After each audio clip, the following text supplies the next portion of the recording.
আসসালামু আলাইকুম। 18 বাংলা সংবাদে সবাইকে স্বাগত জানাচ্ছি নাজিদ শাহরিন। শুরুতে বিআরবি কেবলস সংবাদ শিরোনাম। কার্যক্রম নিষিদ্ধ দল ও ফেরারি আসামিরা নির্বাচন করতে পারবে না, ব্রিফিংয়ে ইসি সানাউল্লাহ। হলফনামায় ভুল তথ্যে এমপি পদ বাতিল, জোট করলেও ভোট দলের প্রতীকে। রোল মডেলে নির্বাচন করতে ঢেলে সাজানো হচ্ছে মাঠ প্রশাসন, জানালেন জনপ্রশাসন সচিব। লটারি ছাড়াই ডিসি ইউএনও পদায়ন, পক্ষপাতিত্ব করলেই ব্যবস্থা। 9 সেপ্টেম্বর ডাকসু নির্বাচন আয়োজনে বাধা নেই, আপিল বিভাগের আদেশ। হাইকোর্টের রায় স্থগিত করে চেম্বার আদালতের আদেশ 30 অক্টোবর পর্যন্ত বহাল। দেশে স্থিতিশীলতা ফেরাতে জাতীয় নির্বাচনের বিকল্প নেই, মন্তব্য আমির খসরুর। ফ্যাসিবাদের পতনের পর মানুষের পরিবর্তনের আকাঙ্ক্ষা, রাজনৈতিক দলগুলোকে অনুধাবনের আহ্বান। মহেশখালী মাতারবাড়িকে ঘিরে 30 বছর মেয়াদী নতুন পরিকল্পনা অন্তর্বর্তী সরকারের। শুধু গভীর সমুদ্র বন্দর নয়, নতুন শহরের জন্ম হবে, মন্তব্য প্রধান উপদেষ্টার। এবং কুরুচিপূর্ণ মন্তব্যে ঢাকা বিশ্ববিদ্যালয়ের শিক্ষার্থী আলী হোসেন 6 মাস বহিষ্কার। ছাত্র সংসদ নির্বাচনকে ঘিরে মুখর ঢাকা, জাহাঙ্গীরনগর ও রাজশাহী বিশ্ববিদ্যালয় ক্যাম্পাস। শুনছেন বিআরবি কেবল সংবাদ শিরোনাম, এবারে বিস্তারিত।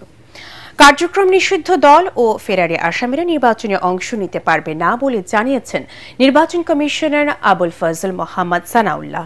একই সাথে নির্বাচনী হলফনামায় মিথ্যা তথ্য দিলে ইসি ব্যবস্থা নিতে পারবে বলেও জানান তিনি। ইসি কমিশনার আরও জানান, কোনো প্রার্থীর বিনা প্রতিদ্বন্দ্বিতায় নির্বাচিত হওয়ার সুযোগ থাকছে না। পরিবর্তন আনা হয়েছে নির্বাচনী খরচের বেলাতেও। তরিক ইসলামের রিপোর্ট। দুপুরে নির্বাচন কমিশন ভবনে গণপ্রতিনিধিত্ব আদেশ আরপিও সংশোধন নিয়ে সংবাদ সম্মেলন করেন নির্বাচন কমিশনার আবুল ফজল মোহাম্মদ সানাউল্লাহ। এখন থেকে জেলা নির্বাচন এ সময় ইসি কমিশনার জানান, আগামী নির্বাচনে অংশ নিতে পারবেন না নিবন্ধন বাতিল হওয়া রাজনৈতিক দল। স্থগিত থাকবে তাদের নিবন্ধন ও প্রতীক। যদি কোনো কারণে কোনো রাজনৈতিক দলের কর্মকাণ্ড, রাজনৈতিক দল আপনার হয় নাই, অবৈধ ডিক্লেয়ার হয় নাই, বাতিল হয় নাই, কিন্তু তাদের কর্মকাণ্ডের উপরে সরকার কোনো স্থগিতাদেশ দেয়, সেই ক্ষেত্রে ওই রাজনৈতিক দলের নিবন্ধন এবং তার জন্য রিজার্ভ যে সিম্বলটি আছে সেই সিম্বল স্থগিত থাকবে। একই সাথে ফেরারি আসামিরাও নির্বাচনে অংশ নিতে পারবেন না বলেও জানান তিনি। আদালত কর্তৃক কাউকে যদি ফেরারি ঘোষণা করা হয়, তারা নির্বাচনে অংশ নিতে পারবেন না। এটা একটা নতুন এডিশন। এবারের আরপিও সংশোধনীতে পরিবর্তন আনা হচ্ছে নির্বাচনী খরচে। ভোটার প্রতি সর্বোচ্চ 10 টাকা অথবা সর্বোচ্চ 25 লাখ টাকার মধ্যে যেটা সবচেয়ে বেশি হবে সেটা ব্যয় করতে পারবেন প্রার্থীরা। যদি কোনো প্রার্থী তার হলফনামায় কোনো মিথ্যা তথ্য দিয়ে থাকেন বা এটা যদি প্রতীয়মান হয় নির্বাচন কমিশনের কাছে স্বপ্রণোদিতভাবে বা কোনো প্রতিবেদনের ভিত্তিতে বা রিপোর্টের ভিত্তিতে, তাহলে নির্বাচন কমিশন সেটা তদন্ত করে ব্যবস্থা নিতে পারবে এবং যে অফিসের জন্য তিনি নির্বাচিত হচ্ছেন, অর্থাৎ 5 বছর সময়কালের মধ্যে যে কোনো সময় সংশ্লিষ্ট ব্যক্তিকে রিকল করা যাবে, এমনকি তার প্রার্থিতাও চলে যাবে এবং তিনি সংসদ সদস্য পদ হারাবেন। থাকছে না বিনা প্রতিদ্বন্দ্বিতায় নির্বাচিত হওয়ার সুযোগও। সেক্ষেত্রে প্রতিদ্বন্দ্বিতা করতে হবে না ভোটের সাথে। এছাড়া প্রার্থীর জামানত 20,000 টাকা থেকে বাড়িয়ে 50,000 টাকা করা হচ্ছে বলেও জানান ইসি কমিশনার। একক প্রার্থী থাকলে সরাসরি তাকে বিজয়ী ঘোষণা করা হবে না, তাকে ন্যায়ের বিপক্ষে ভোট করতে হবে। তরিক ইসলাম, এটিএন বাংলা, ঢাকা। আগামী নির্বাচন রোল মডেল হিসেবে করতে চায় সরকার। সে অনুযায়ী মাঠ প্রশাসনকে প্রস্তুত করা হচ্ছে বলে জানিয়েছেন জনপ্রশাসন সচিব ডক্টর মোখলেসুর রহমান। তিনি বলেন, ডিসি ইউএনও বদলিতে লটারি করা হবে না, তবে কারো বিরুদ্ধে পক্ষপাতিত্বের অভিযোগ পেলে নেওয়া হবে কঠোর ব্যবস্থা। নির্বাচনের আগে 4000 এএসআই নিয়োগ দেওয়া হবে বলে জানান আইজিপি বাহারুল আলম। সচিবালয়ে এসব কথা বলেন তারা। রিপোর্টে জানাচ্ছেন মাহবুব কবির চপল। গত 3টি নির্বাচনে জাল ভোটে আওয়ামী লীগ করেছিল পাশ, তাতে দলের হয়েছে সর্বনাশ। তাদের নেতাকর্মী নেই মাঠে, অংশ নিতে পারবে না আগামী ভোটে। প্রকাশ্যে ভোট চুরি হলেও মাঠ প্রশাসনের ভূমিকা ছিল প্রশ্নবিদ্ধ, তবে সরকার এবার তাদের করতে চায় শুদ্ধ। ইলেকশনের নামে সিলেকশন বন্ধে নির্বাচন কর্মকর্তাদের যথাযথভাবে দায়িত্ব পালনের নির্দেশনা দিয়েছে জনপ্রশাসন মন্ত্রণালয়। এবার কেউ মানে এতটুকু যদি এদিক ওদিক কারো পক্ষে অথবা কোনো দলের পক্ষে এতটুকু যদি কেউ কোনো মানে আমরা এখন পর্যন্ত জানি যে সেরকম নাই, যদি আমরা এরকম বুঝি তাকে উইথড্র করা হবে এবং প্রচলিত আইনের আওতায় এনে তাদের বিরুদ্ধে প্রশাসনিক ব্যবস্থা নেওয়া হবে। এবং এই দুঃসাহস 3টা ইলেকশনের অভিজ্ঞতা সিভিল সার্ভিসের তফসিল ঘোষণার পর ওই সময় সরাসরি যে নির্দেশনা যাবে এর বাইরে কোনো ডিসি সাহেবরা কাজ করতে পারবে না, করবে না। ভোটের আগে ওসি এসপিদের লটারিতে বদলি করা হলেও ইউনো ডিসিদের এই প্রক্রিয়ায় বদলি করা হবে না বলে জানালেন জনপ্রশাসন সচিব। তফসিলের পর তাদের পদায়ন বা বদলি দেখভাল করবে নির্বাচন কমিশন। কখনো কোনোদিন লটারির মধ্যে সিভিল সার্ভিসের পোস্টিং হয়নি, এখনো হচ্ছে না, হবে না। এখন হলো কমপ্লেনের এগেনস্টে আমাদের ফিটলিস্ট আছে, সেখান থেকে তাকে উইথড্র করা হচ্ছে। মাঝে দেখছেন কিছু হয়েছে, আরও সামনে হবে। আর ইলেকশনের সময় একটা বড় ধরনের রদ বদল হয়, সেটা ইলেকশন কমিশন করবে এবং সেখানে কারো কোনো সে থাকবে না, কোনো তদবির থাকবে না, যাকে যেখানে দেওয়া হবে সেখানে সে যেতে বাধ্য। এদিকে প্রথমবারের মতো সরাসরি এএসআই পদে নিয়োগ দিতে যাচ্ছে সরকার। নির্বাচনের আগে অন্তত 4000 জনকে নিয়োগ দেওয়া হবে বলে জানালেন আইজিপি। সেজন্য করা হচ্ছে আইন সংশোধন। 4000 এএসআই নিয়োগ দেওয়া হবে, এর মধ্যে 50% হবে সরাসরি আর 50% হবে পদোন্নতির মাধ্যমে। তো সেই প্রক্রিয়ায় আমরা জনপ্রশাসন মন্ত্রণালয়ে আজকে এসেছিলাম, ওই বিধিটা যেটা তৈরি হচ্ছে ওইখানে মাইনর কিছু সংশোধনী দরকার ছিল, তো আমরা সেটা করে দিচ্ছেন, যার জন্য আমাদের এই রিক্রুটমেন্টের পথটা একটু সুগম হলো আর কি। ভোটের নিরাপত্তা নিশ্চিতে পর্যাপ্ত সংখ্যক কনস্টেবল নিয়োগ দেওয়া হবে বলেও জানান আইজিপি। মাহবুব কবির, চপল, এটিএন বাংলা, ঢাকা। অবশেষে ঢাকা বিশ্ববিদ্যালয়ের কেন্দ্রীয় ছাত্র সংসদ ডাকসু নির্বাচনের অনিশ্চয়তা কাটল। আগামী 9 সেপ্টেম্বরে হবে নির্বাচনের ভোট গ্রহণ। নির্বাচন স্থগিত করে হাইকোর্টে দেয়া আদেশ 30 অক্টোবর পর্যন্ত স্থগিত করেছে আপিল বিভাগ।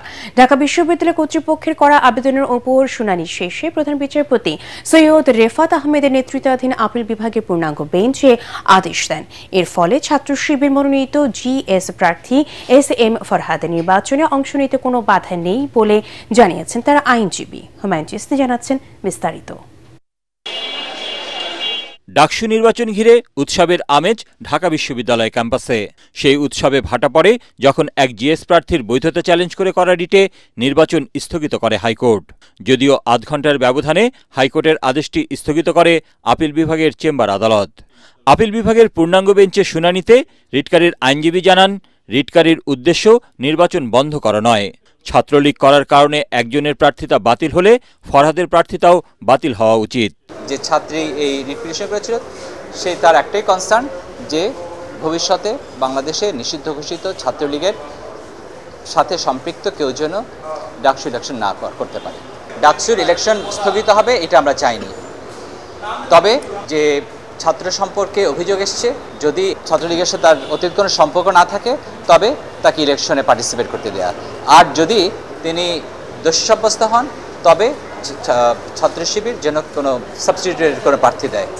জিএস প্রার্থী SM ফরহাদের বিরুদ্ধে আনা ছাত্রলীগের সাথে সংশ্লিষ্টতার অভিযোগ মিথ্যা প্রমাণিত হয়েছে বলে দাবি তার আইনজীবীর। সোশ্যাল মিডিয়ার কিছু স্পিরিয়াস ডকুমেন্টসের ভিত্তি করে এই আবেদন করার কোনো সুযোগ নাই এবং এখানে মডিফিকেশন চাওয়ার কোনো সুযোগ নাই। আমরা বলেছি যে আসলে কখনোই উনি কোনোদিন ওই নিষিদ্ধ সংগঠনের সাথে জড়িত ছিলেন না। বিশ্ববিদ্যালয়ের পক্ষের আইনজীবী রিটটি চলতে পারে না বলে যুক্তি তুলে ধরেন শুনানিতে। শুনানি শেষে হাইকোর্টের রায়ের উপর দেয়া স্থগিতাদেশ বহাল রাখেন আপিল বিভাগ। সর্বোচ্চ আদালতের আদেশে এবার উৎসবমুখর পরিবেশে হবে নির্বাচন, আশা বিশ্ববিদ্যালয়ের আইনজীবীর। বাংলাদেশের সর্বোচ্চ আদালত হাইকোর্ট ডিভিশনের আদেশের উপর স্থগিতাদেশ দিয়েছেন। ডাকসু নির্বাচন অনুষ্ঠান করার ক্ষেত্রে সুপ্রিম কোর্টের আদেশ অনুযায়ী আর কোনো আইনি বাধা আমাদের সামনে নাই। ফ্রি, ফেয়ার এবং ইম্পার্শিয়াল ওয়েতে ঢাকা বিশ্ববিদ্যালয় কর্তৃপক্ষ ডাকসু নির্বাচন অনুষ্ঠিত করবে ইনশাআল্লাহ। এদিকে সামাজিক যোগাযোগ মাধ্যমে ধর্ষণের হুমকি দেওয়ার ঘটনা সর্বোচ্চ আদালতের নজরে এনে রিটকারীর আইনজীবী নিরাপত্তার পাশাপাশি হুমকিদাতার শাস্তির আবেদন জানান। পরে বিশ্ববিদ্যালয়ের আইনজীবী জানান, ইতোমধ্যে এ বিষয়ে ব্যবস্থা নিয়েছে ঢাকা বিশ্ববিদ্যালয় কর্তৃপক্ষ। হুমায়ুন চিস্তি, এটিএন বাংলা, ঢাকা। দেশে রাজনৈতিক ও অর্থনৈতিক স্থিতিশীলতার জন্য ঘোষিত সময়ের মধ্যে জাতীয় নির্বাচনের বিকল্প নেই বলে মন্তব্য করেছেন বিএনপির স্থায়ী কমিটির সদস্য আমির খুসরু মাহমুদ চৌধুরী। রাজধানীতে এক সেমিনারে তিনি বলেন, নানা দাবির আড়ালে নির্বাচন নিয়ে অনিশ্চয়তা সৃষ্টির ষড়যন্ত্র চলছে। অন্যদিকে ঢাকা জেলা বিএনপির আলোচনা সভায় দলের সিনিয়র যুগ্ম মহাসচিব রুহুল কবির রিজভী বলেন, সাধারণ মানুষ পিআর পদ্ধতি বোঝে না, ভোট দিয়ে পছন্দের প্রতিনিধি নির্বাচিত করতে চায়। বিস্তারিত জানাচ্ছেন কামরুজ্জামান রাজি। রাজধানীর লেকশোর হোটেলে জুলাই গণ অভ্যুত্থান শীর্ষক এক সেমিনারে অংশ নেন বিএনপির স্থায়ী কমিটির সদস্য আমির খুসরু মাহমুদ চৌধুরী। এতে তিনি বলেন, বিএনপি সুনির্দিষ্ট নীতি ও পরিকল্পনার মাধ্যমে দেশ পরিচালনা করতে চায়। শুধু আশ্বাসের রাজনীতির দিন শেষ। ফ্যাসিবাদের পতনের পর দেশের মানুষের মনে যে পরিবর্তনের আকাঙ্ক্ষা সৃষ্টি হয়েছে, রাজনৈতিক দলগুলোকে তা অনুধাবন করতে হবে। আমির খুসরু বলেন, যত দ্রুত সম্ভব দেশকে গণতান্ত্রিক ধারায় ফিরিয়ে আনা জরুরি। যত সময় ক্ষেপণ হবে দেশ তত পিছিয়ে যাবে। এক বছর অ্যাকচুয়ালি বেশি সময় হয়ে গেছে। আমাদের অনেক আগে নির্বাচন প্রক্রিয়ার মাধ্যমে দেশটাকে একটা ডেমোক্রেটিক অর্ডারে চলে যাওয়ার কথা ছিল। আর এই না যাওয়ার কারণে দেশ কিন্তু দিন দিন নিচের দিকে যাচ্ছে। কারণ হচ্ছে কি, সরকার এখানে, জনগণ এখানে, মাঝখানে কোনো ব্রিজ নাই। সে কারণে কি হচ্ছে, দেশে পুলিশের কাজ করতে পারছে না, সরকারি কর্মকর্তারা কাজ করতে পারতেছে না, আইন শৃঙ্খলা নাই, ব্যবসা বাণিজ্য নাই। অন্যদিকে বিএনপির প্রতিষ্ঠাবার্ষিকী উপলক্ষে দোহারে ঢাকা জেলা বিএনপির বিজয় শোভাযাত্রা পূর্ব পথসভায় অংশ নেন বিএনপির সিনিয়র যুগ্ম মহাসচিব রুহুল কবির রিজভী। এ সময় তিনি বলেন, জনগণ আনুপাতিক বা পিআর কি তা বোঝে না, জনগণ সরাসরি ভোট দিতে চায়। জনগণ এখনো জানে না আনুপাতিক কি, এটা কাপড়, এটা জামা, না এটা ধান, না এটা নদী কি। আমরা যে ভোটাধিকার শেখ হাসিনা 16 বছর কেড়ে নিয়েছে, আমরা সেই ভোটটা দিতে চাই। এটা অবাধ সুষ্ঠু নির্বাচনে আমাদের ভোট 16 বছর কেড়ে নেওয়া হয়েছিল। ভোটাররা ভোট কেন্দ্রে যেতে পারেনি, ভোটাররা তার পছন্দ মতো ব্যক্তিকে ভোট কেন্দ্রে যেতে দেয়নি। ডাকসু নির্বাচন প্রসঙ্গে রিজভী বলেন, অবাধ সুষ্ঠু হলে ডাকসু নির্বাচনে ছাত্রদল বিজয়ী হবে। কামরুজ্জামান রাজীব, এটিএন বাংলা, ঢাকা। মহেশখালী মাতারবাড়িতে নতুন শহরে জন্ম হবে বলে জানিয়েছেন প্রধান উপদেষ্টা doctor Mohammad Yunus. Maheshkhali Matarbari integrated development initiative MIDA কর্তৃপক্ষের সাথে বৈঠকে তিনি একথা জানান। পরে ব্রিফিংয়ে বিডার নির্বাহী চেয়ারম্যান আশিক চৌধুরী বলেন, এই প্রকল্প বাস্তবায়ন হলে পুরো এলাকা সিঙ্গাপুর বা সাংহাইয়ের মতো উন্নত হয়ে উঠবে। কর্মসংস্থান হবে প্রায় 25 লাখ মানুষের। আরও জানাচ্ছেন Yasin Rana. Maheshkhali Matarbari integrated development initiative MIDA অথরিটির সার্বিক বিষয় ও কর্মপরিকল্পনার অগ্রগতি জানতে বৈঠক করেন প্রধান উপদেষ্টা ডক্টর মোহাম্মদ ইউনূস। এ সময় প্রধান উপদেষ্টা বলেন, মহেশখালী মাতারবাড়িতে নতুন শহরের জন্ম হবে, গড়ে তোলা হবে আন্তর্জাতিক যোগাযোগ স্থাপন কেন্দ্র হিসেবে। এ সময় সমুদ্র অর্থনীতি গড়ে তুলতে গবেষণার উপর জোর দেন তিনি। 4 বিলিয়ন থেকে 6 বিলিয়ন ডলারের সেভিংস হবে। পরে ফরেন সার্ভিস একাডেমিতে ব্রিফ করেন বিডার নির্বাহী চেয়ারম্যান আশিক চৌধুরী। তিনি বলেন, মাস্টার প্ল্যান সংশোধন করে পাওয়ার প্ল্যান্ট, গভীর সমুদ্র বন্দরের পাশাপাশি ম্যানুফ্যাকচারিং হাব ও ফিশিং যুক্ত করা হয়েছে পরিকল্পনায়। আমরা যদি বাংলাদেশের একটা সিঙ্গাপুর করতে চাই বা বাংলাদেশের ভিতরে একটা সাংহাই পোর্ট করতে চাই, আগামী 30 বছর হাতে আছে সময়। ইমাজিন করতে পারতে হবে যে 30 বছর পরে আমরা এই মহেশখালী মাতারবাড়ি এলাকাটাকে সিঙ্গাপুর বা সাংহাইয়ের মতো করে দেখতে চাই। এটা is not a vessel city, এটা একটা স্যাটেলাইট সিটি না, ইট ইটসেলফ ইজ আ টাউনশিপ। এতে 150 বিলিয়ন ডলার জিডিপিতে যুক্ত হবে বলে আশা করেন বিডার নির্বাহী চেয়ারম্যান। এই কমার্শিয়াল হাব থেকে আমরা 150 বিলিয়ন ডলারের জিডিপি কন্ট্রিবিউশন এক্সপেক্ট করছি।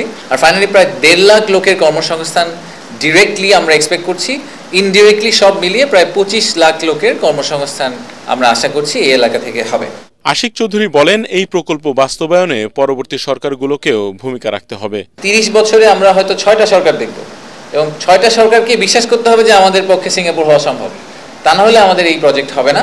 দলমত নির্বিশেষে এবং আমাদের যারা ব্যুরোক্রেসি আছেন, আমাদের যারা লিডারশিপ আছেন, পলিটিক্যাল লিডারশিপ, সবাইকেই আসলে জেনুইনলি বাংলাদেশের ন্যাশনাল ইন্টারেস্ট এবং ন্যাশনাল প্রোগ্রেসটাকে মাথায় রেখে এটাকে পুশ করতে হবে। তা না হলে আমাদের এই 30 বছরের স্বপ্ন সফল হওয়া কঠিন হবে। আগামী 4 মাসের মধ্যে এই প্রকল্পের নতুন মাস্টার প্ল্যান অনুমোদন করা হবে বলে জানান বিডার নির্বাহী চেয়ারম্যান। 60 থেকে 65 বিলিয়ন ডলারের টোটাল ইনভেস্টমেন্ট হবে। ইয়াসিন রানা, এটিএন বাংলা, ঢাকা। এফডি হঠাৎ কক্সবাজার সফরে সাবেক মার্কিন রাষ্ট্রদূত পিটার হাস সকাল 9:30টার দিকে ইউএস বাংলা এয়ারলাইন্সের একটি ফ্লাইটে কক্সবাজার বিমানবন্দরে পৌঁছান তিনি। সংশ্লিষ্ট সূত্র জানিয়েছে বিমানবন্দর থেকে কক্সবাজার শহরের নুনিয়ার ছড়ার বিআইডব্লিউটি এর ঘাট থেকে স্পিড বোটে মহেশখালী যান। সেখানে পৌঁছানোর পর তারা কুতুব জোম ইউনিয়নে হোপ ফাউন্ডেশন ও এক্সিলারেটেড এনার্জি কর্তৃক নির্মিত এক্সিলারেট হোপ হাসপাতাল পরিদর্শন করেন।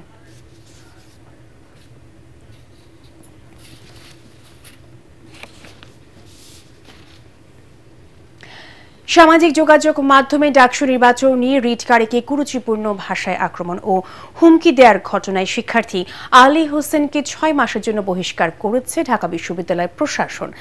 আলী হোসেন প্রাথমিকভাবে অপরাধ স্বীকার করেছে, তবে তার বিষয়ে সিন্ডিকেট সভায় চূড়ান্ত সিদ্ধান্ত নেওয়া হবে বলে জানিয়েছেন ডাকসু রিটার্নিং কর্মকর্তা। এদিকে আইনগতভাবে ডাকসু নির্বাচনে কোনো বাধা না থাকায় প্রচার প্রচারণায় মুখর বিশ্ববিদ্যালয়ের প্রাঙ্গণ। Monir Hossain Tapu report.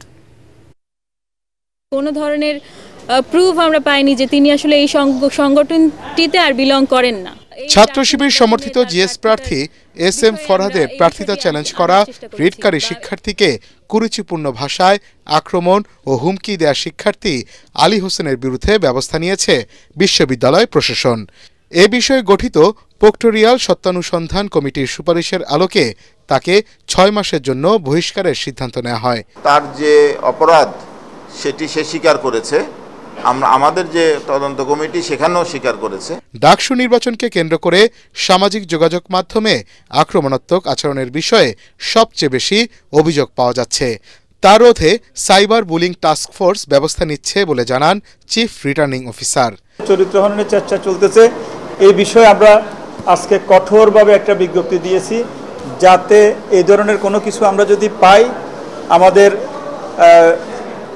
Cyber bullying task force এটা দ্রুত ব্যবস্থা নেবে। ঢাকা বিশ্ববিদ্যালয়ের ছাত্রছাত্রী যদি মনে করে তারা যদি সুশৃঙ্খলভাবে ডাকসু কমপ্লিট করবে, এটা করতে পারে, এই আস্থাটুকু আমাদের আছে। হ্যাঁ, সেনাবাহিনী কার জন্য লাগবে? কারোর জন্য লাগার কথা না। তিনি জানান সবগুলো ভোট কেন্দ্র সিসি ক্যামেরার আওতায় থাকবে, তবে কেন্দ্র বাড়ানোর আর সুযোগ নেই। সাধারণ শিক্ষার্থীরা আমরা চাচ্ছি যেন ডাকসুটা হোক। ক্যাম্পাসটা হঠাৎ করে আবার হবে জমজমাট হয়ে গেছে, লিফলেট দিচ্ছে সবাই। নির্বাচন যখন বানচালের কথা আসলো তখন সবাই এক হলো, ঐক্যবদ্ধ দেখতে পারলাম আমরা।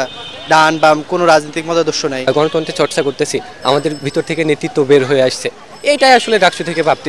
এদিকে আইনি কোনো বাধা না থাকায় জমে উঠেছে পুরো ক্যাম্পাস। সবখানেই প্রচার প্রচারণায় ব্যস্ত সময় পার করছেন প্রার্থীরা। এখনো বিভিন্ন ধরনের ষড়যন্ত্র এবং চক্রান্ত আমরা দেখতে পাচ্ছি। তো এই সব মিলে আমরা আশাবাদী ডাকসু নির্বাচন 9 তারিখে হবে, যত ষড়যন্ত্র চক্রান্ত হোক না কেন। ডাকসু নির্বাচন 2025 সেটাকে সুন্দর, সুষ্ঠু, নিরপেক্ষভাবে অনুষ্ঠিত করার জন্য আমরা নির্বাচন কমিশনের সাথে আমাদের যে আলোচনা সেটা আমরা তুলে ধরেছিলাম। শিক্ষার্থীদের হাতে হাতে এখন প্রার্থীদের লিফলেট, সময় বাকি আর কয়েকটা দিন। প্রথমত তো আপনারা আমার হাতেই দেখতে পাচ্ছেন যে হচ্ছে কি পরিমাণ উৎসবমুখর পরিবেশ। এখানে সবাই খুব এনথুজিয়াস্টিক, মানে সামনে নির্বাচন হবে, যে যার মতো প্রার্থী নিয়ে সবাই ক্যালকুলেট করতেছে। প্রত্যেকটা রাজনৈতিক দলের মতাদর্শ আলাদা থাকলেও আমরা দেখতে পাচ্ছি যে এইবার প্রত্যেকটা রাজনৈতিক দল এক হয়ে একসাথে কাজ করছে। 9 সেপ্টেম্বর ডাকসুর নির্ধারিত ভোটের দিন 8টি কেন্দ্রের 710টি বুথে ভোট দিতে পারবেন শিক্ষার্থীরা। মনির হোসেন তপু, এটিএন বাংলা, ঢাকা। জাহাঙ্গীরনগর বিশ্ববিদ্যালয়ের ক্যাম্পাসে এখন শুধুই নির্বাচনী উত্তাপ। ছাত্র ছাত্রী, প্রার্থী, সমর্থক সবাই মেতে উঠেছেন প্রচারণায়। ছাত্রদল, ছাত্র শিবির, বামপন্থী জোট, স্বতন্ত্র প্রার্থী সবাই চাইছেন শিক্ষার্থীদের সমর্থন। প্রচারণা চলছে হল থেকে হোটেল, সড়ক থেকে সোশ্যাল মিডিয়া পর্যন্ত। অন্যদিকে রাজশাহী বিশ্ববিদ্যালয়ে নবীনদের উচ্ছ্বাসে মুখর ডাকসু নির্বাচন। প্রথম বর্ষের শিক্ষার্থীরা এবারই প্রথম ভোটাধিকার পেয়েছেন। মনোনয়নপত্র বিতরণ শেষের পথে ভোট দেবেন প্রায় 29,000 শিক্ষার্থী। নির্বাচনী প্রস্তুতিও চলছে নিয়মতান্ত্রিকভাবে। জোরদার করা হয়েছে নিরাপত্তা ব্যবস্থা। সাভার ও রাজশাহী প্রতিনিধি পাঠানো তথ্যচিত্রে আরও জানাচ্ছেন জাহিদুল আলম।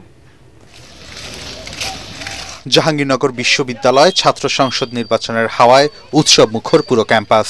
প্রচার প্রচারণায় তুঙ্গে ছাত্র রাজনীতি, চলছে ষষ্ঠ দিনের মতো গণসংযোগ। হল, সড়ক, এমনকি হোটেল রেস্তোরাঁতেও চলছে প্রাণবন্ত প্রচারণা। পুরুষদের পাশাপাশি নারীরাও সমানভাবে অংশ নিচ্ছেন প্রচারণায়।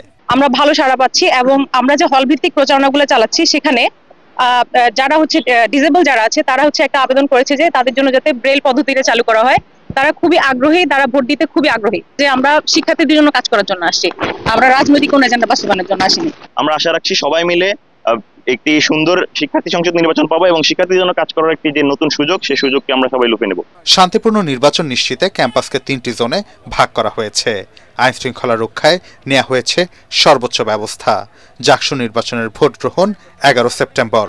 কেন্দ্রীয় শিক্ষার্থী সংসদ নির্বাচনের জন্য 179 জন প্রার্থীর মনোনয়নপত্র চূড়ান্তকরণ করা হয়েছে নির্বাচন কমিশনের পক্ষ থেকে। এদিকে 3বারের মতো সময়সীমা বাড়ানোর পর আজ বিকেলে শেষ হয়েছে রাকসু নির্বাচনের মনোনয়নপত্র বিতরণ। নির্বাচনের প্রথম বর্ষের শিক্ষার্থীরা ভোটাধিকার পেয়ে দারুণ উচ্ছ্বসিত। নারীদের নিরাপত্তা বজায় রাখা এবং সকল প্রকার দুর্নীতি ও অনিয়মের বিরুদ্ধে রুখে দাঁড়ানো। আর আমরা যখন এই কাজগুলো করব তখন অবশ্যই সাধারণ শিক্ষার্থী থেকে শুরু করে সবাই আমাদের পক্ষেই কাজ করবে। নেতার ক্ষেত্রে যেটা গুণাবলী থাকা দরকার আমি মনে করি, প্রথমে হচ্ছে তাকে একজন ভালো শ্রোতা হতে হবে, কারণ ভালো শ্রোতা হতে না পারলে কখনোই সে একজন ভালো নেতা হতে পারবে না। যে আমি নতুন হিসেবেও আমি এই জায়গা থেকে শিক্ষার্থীদের জন্য অনেক করতে পারবো, তাদের আওয়াজ হিসেবে কাজ করতে পারবো। সেই জায়গা থেকে আমি এখানে আসলাম আর কি, প্রার্থী হিসেবে দাঁড়াতে আসছি এবং আমি সকলের দোয়া কামনা করছি। 25 সেপ্টেম্বর অনুষ্ঠিত হবে রাকসু নির্বাচনের ভোট গ্রহণ। নবীনদের অন্তর্ভুক্তির পর মোট ভোটারের সংখ্যা দাঁড়িয়েছে প্রায় 29,000। সব মিলিয়ে একটি নতুন মাত্রা সংযোজিত হয়েছে।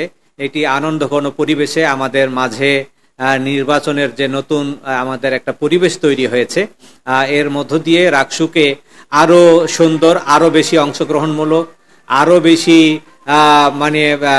সৌন্দর্য মণ্ডিত করার ক্ষেত্রে এই ফার্স্ট ইয়ারের অন্তর্ভুক্তি কাজ করবে বলে আমরা দৃঢ়ভাবে বিশ্বাস করি। বিশ্ববিদ্যালয়ের নতুন নেতৃত্ব নিয়ে 2 ক্যাম্পাসে নির্বাচনী আমেজ।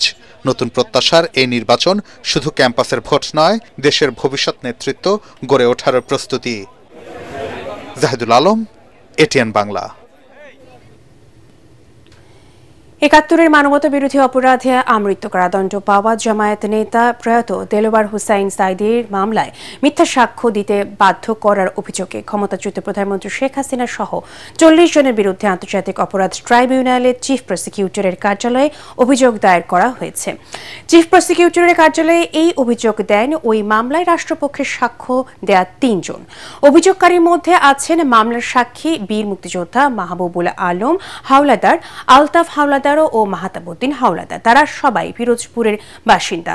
অভিযোগ দেওয়ার সময় তাদের সাথে আসেন আরেক সাক্ষী প্রয়াত মধুসূদন ঘোড়ামারির আত্মীয় সুমন্ত মিস্ত্রি। তারা জানান 2009 সালে মাহবুবুলকে ডেকে সাঈদের বিরুদ্ধে মামলা করতে বলেন পটুয়াখালীর স্থানীয় এমপি আউয়াল, তবে রাজি না হওয়ায় তাকে তৎকালীন পিপি কার্যালয়ে তুলে নিয়ে দীর্ঘ নির্যাতনের মাধ্যমে মামলা দিতে বাধ্য করেন। এর আগে 21 আগস্ট সাঈদের পক্ষে সাক্ষ্য দিতে গিয়ে গুম সহ নির্যাতনের দায়ে শেখ হাসিনা সহ 32 জনের বিরুদ্ধে অভিযোগ করেন সাক্ষী সুখরঞ্জন বালি।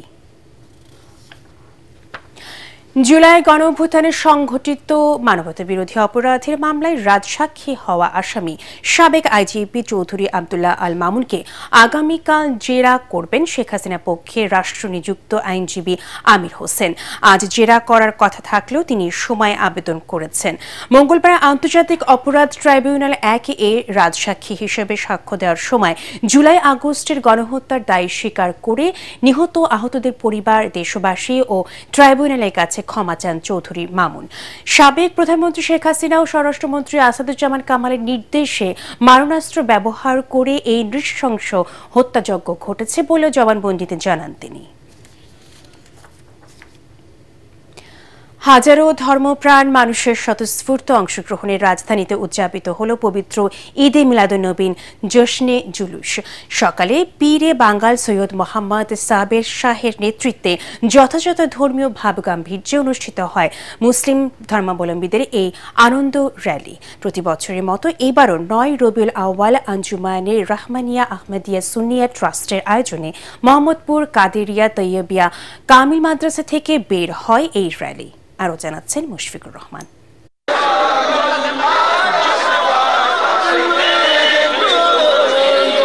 তোরা দেখে যা আমিনা মায়ের কোলে, ত্রিভুবনের প্রিয় মুহাম্মদ এলো রে দুনিয়ায়। হযরত মুহাম্মদ মুস্তাফা সাল্লাল্লাহু আলাইহি ওয়াসাল্লামের প্রতি ভালোবাসা ও শ্রদ্ধা জানাতে এমন নাত গেয়ে নবী প্রেমিকদের খুশির জোয়ার নামে রাজধানীর পথে পথে। সকল ঈদের সেরা ঈদে মিলাদুন্নবী, আমাদের প্রিয় নবী সাল্লাল্লাহু আলাইহি ওয়াসাল্লাম দুনিয়াতে আগমন করছে, সেই উপলক্ষে আমরা আজকে জুলুস এবং ঈদ মানাইতেছি। পবিত্র ঈদে মিলাদুন্নবী উপলক্ষে কামলিওয়ালা নবীর প্রেমিকদের এই মিলন মেলা পরিণত হয় জনসমুদ্রে। ছোট শিশু থেকে বয়োবৃদ্ধ নূর নবীজির প্রতি ভালোবাসা প্রকাশে নিজেদের উজাড় করে দেন সবাই।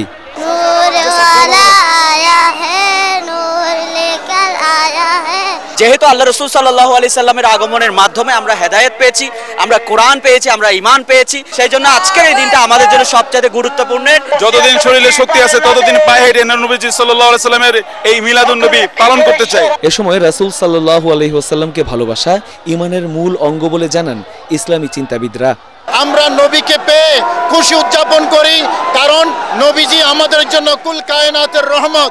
আশিকি রাসূলদের এই আনন্দ র্যালির নেতৃত্ব দেন পাকিস্তানের শ্রীকুট দরবার শরীফের গদ্দী নসন পীর, रहनुमाए शरीयत ও তরিকত আওলাদে রাসূল পীরে বাঙ্গাল আল্লামা সাবির শাহ মাদ্দাজিল্লুহুল আলী। के अला ला ईमान अल्लाह मोहब्बत अला, जिसके हुजूर की मोहब्बत नहीं उसका ईमान ही नहीं है। तो ये मोहब्बत जो है ये बुनियाद है हमारे ईमान की।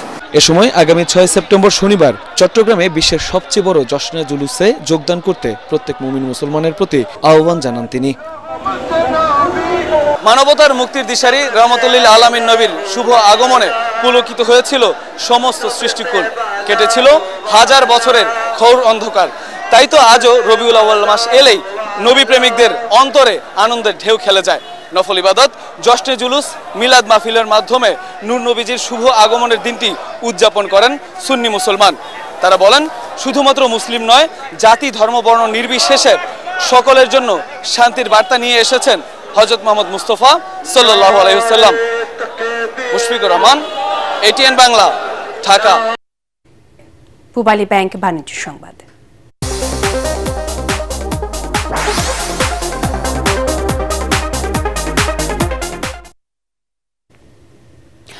রংপুরে শুরু হয়েছে জুলাই যোদ্ধাদের আইসিটি প্রশিক্ষণ। সকালে কম্পিউটার কাউন্সিল রংপুর আঞ্চলিক কার্যালয়ে প্রশিক্ষণ কোর্সের ভার্চুয়ালি উদ্বোধন করেন ডাক, টেলিযোগাযোগ ও তথ্য প্রযুক্তি মন্ত্রণালয় বিষয়ক প্রধান উপদেষ্টার বিশেষ সহকারী ফয়েজ আহমদ তৈয়ব। অন্যান্যের মধ্যে বক্তব্য রাখেন ডিজিটাল সরকার ও অর্থনীতি শক্তিশালীকরণ প্রকল্পের প্রকল্প পরিচালক ডক্টর তৈয়বুর রহমান। 24 জুলাই যোদ্ধারা যাতে আত্মকর্মসংস্থান করতে পারেন সেজন্য তাদের সহায়তা করাই এই প্রশিক্ষণ কর্মসূচির লক্ষ্য বলে জানিয়েছেন আয়োজকরা। 7 দিন ব্যাপী প্রশিক্ষণ কোর্সে 2 ব্যাচে রংপুর বিভাগের 49 জন জুলাই যোদ্ধা অংশ নিচ্ছেন। আল আরাফা ইসলামী ব্যাংক অর্থ সংবাদ।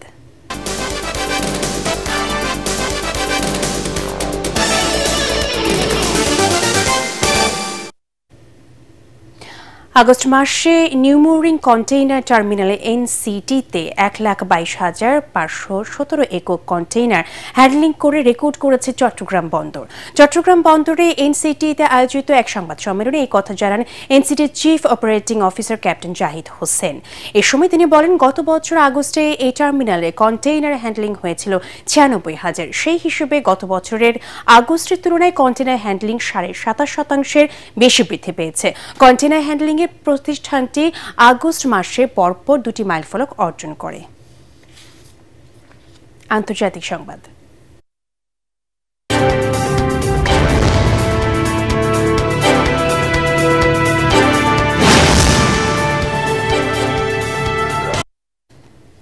ভারতকে নিজেদের তৈরি অত্যাধুনিক আকাশ প্রতিরক্ষা ব্যবস্থা S-400 দেবে রাশিয়া। ভারতের প্রতিরক্ষা দপ্তরের বরাত দিয়ে দেশটির সংবাদ মাধ্যমগুলো জানিয়েছে এই তথ্য। পাকিস্তানের বিরুদ্ধে যুদ্ধে প্রথমবারের মতো এই আকাশ প্রতিরক্ষা ব্যবস্থা ব্যবহার করেছিল ভারত। বর্তমানে এই ভূমি থেকে আকাশে নিক্ষেপযোগ্য ক্ষেপণাস্ত্র ব্যবস্থা অত্যন্ত কার্যকরী। এই আকাশ প্রতিরক্ষা ব্যবস্থা 600 কিলোমিটার দূরে শত্রুপক্ষের কর্মকাণ্ড শনাক্ত করে একসঙ্গে 100টিরও বেশি লক্ষ্যবস্তুতে আঘাত হানতে পারে। এর সর্বোচ্চ পাল্লা 400 কিলোমিটার। এটি বোমারু বিমান, যুদ্ধবিমান, ড্রোন এবং ব্যালিস্টিক ক্ষেপণাস্ত্র ধ্বংস করতে পারে।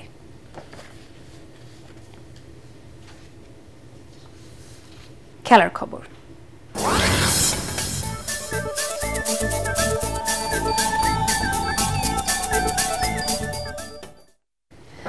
বৃষ্টির কারণে সিলেটে তৃতীয় ও শেষ টি-20 ম্যাচ পরিত্যক্ত হয়েছে, আর এতেই 2-0 ব্যবধানে নেদারল্যান্ডসের বিপক্ষে সিরিজ জিতল বাংলাদেশ। সিরিজ সেরা হয়েছেন অধিনায়ক লিটন দাস। বাংলাদেশের ইনিংসের সময় 2 দফায় বৃষ্টির কারণে প্রথম ইনিংসে পুরো 20 ওভার খেলা হয়নি। ডাকওয়ার্থ লুইস মেথডে ম্যাচের ফলাফলের জন্য নেদারল্যান্ডসকে অন্তত 5 ওভার খেলতে হতো, সেই সুযোগও দেয়নি বৃষ্টি, তাই শেষ পর্যন্ত ম্যাচটি পরিত্যক্ত হয়েছে। এর আগে 18 ওভার 2 বলে 4 উইকেট হারিয়ে 164 রান সংগ্রহ করে বাংলাদেশ। দলের হয়ে সর্বোচ্চ 73 রান করেন লিটন দাস। টি-20 ম্যাচে সাকিবকে পেছনে ফেলে সর্বোচ্চ 50 রেকর্ড এখন লিটনের।